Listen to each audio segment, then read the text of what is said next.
Welcome to Easy Learning.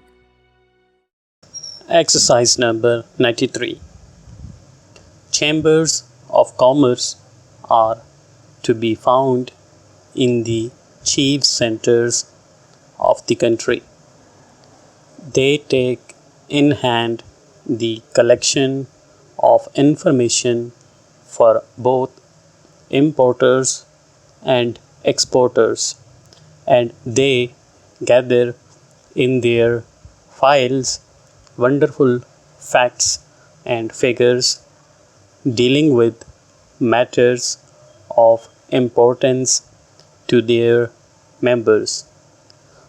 There are usually different sections under different chairmen for different trades, such as the leather trade, and these sections naturally endeavor to centralize their efforts on the particular business in which their members are engaged.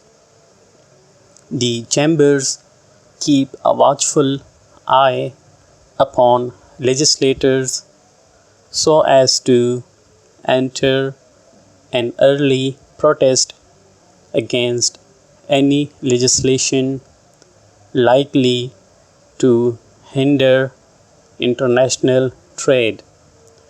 One chamber took the rather unusual course of acting as trustees for debenture holders of property in a foreign country.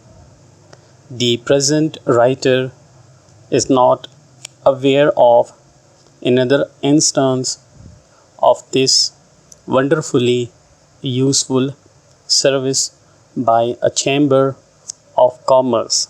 Full stop.